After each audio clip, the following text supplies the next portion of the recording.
Hello everyone, this is Erik, the Asian movie enthusiast, and this is my review of Maggie, a Korean comedy drama hybrid from 2018. Now this story begins with a pretty scandalous situation. An X-ray image of two people having sex is found at a hospital, the actual X-ray image of it. So, thinking she and her boyfriend are the ones in the compromising radiograph, a nurse by the name of Yoon-young goes into work the next day with the intention of resigning out of shame.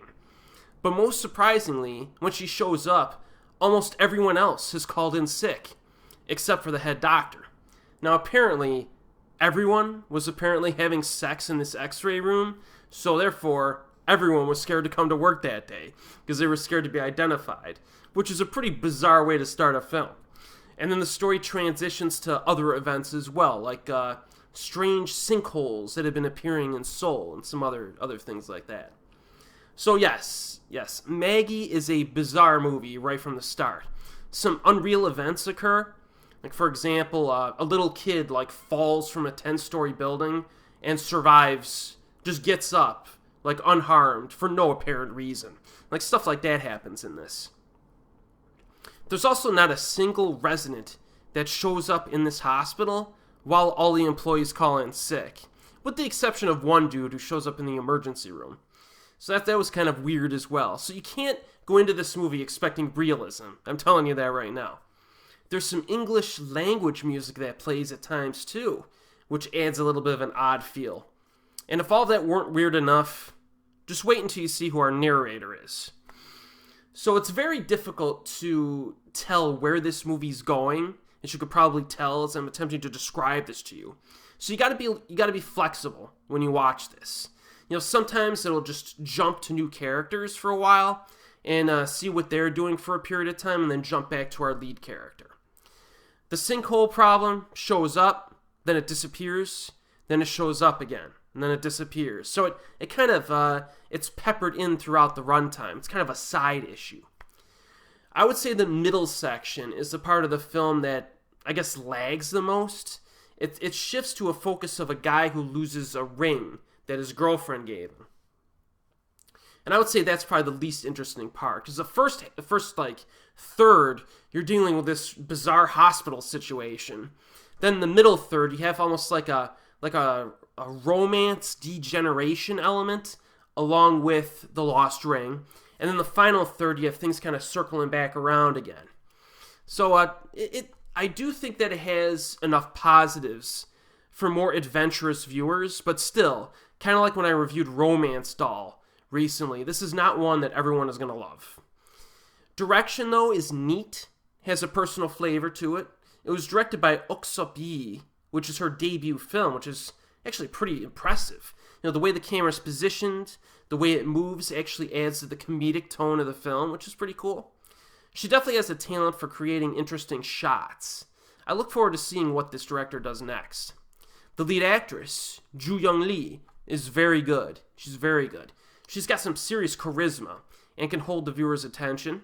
This is the first time I've seen her in a leading role in a film, and she definitely makes an impression. And then we have Sori Moon, the lead actress from Oasis, has a supporting role in this, which is always nice to see. She has more of a presence during the beginning and then a little bit at the end. Her interactions with our lead character are very engaging and arguably the most fun parts of the film. That interaction carries much of the early portion. In terms of humor, I think it works. The sex x-ray stuff is rather amusing. You kind of wonder, wait, how is this x-ray actually taken while these people were doing it in the x-ray room? It's just kind of, but you can't ask questions like that in this movie or you'll go nuts. There are lots of little everyday gags as well. The Korean characters, the actual spelling characters for letter of resignation, they say, are complex. And the protagonists assume that they were made complex for the purpose of preventing people to resign from their jobs. So if you want to resign from your job, we're going to make the characters as complex as possible to write down, so maybe they'll just get frustrated and not resign. I found that joke to be actually kind of amusingly ironic. Or also, the hospital puts it's like a small little ramp almost like a catapult thing near the time clock, because the time clock is high up on the wall, so the short people could jump on the thing and then, click their time. So there's like lots of little stuff like that, little oddball stuff that I found quite amusing. So yeah, it has a certain charm to it, and it's definitely a bit different. I like it when South Korea makes movies like this. I mean, don't get me wrong. I like watching Dong Suk-ma punch people in the face repeatedly. For the 5 films he does that every year. But I like, oddball stuff like this is essential for maintaining a sense of variety in the industry. The runtime is only 88 minutes long. That's a rarity for a Korean film, I'll tell you that much. And even though it still does meander a little bit and seem unfocused at times, but I think the opening third and the final third are interesting enough to earn a watch.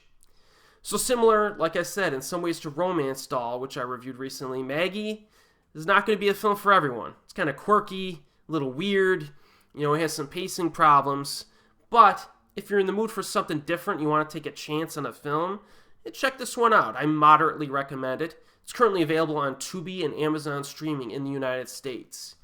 And as always, I'll see you next time.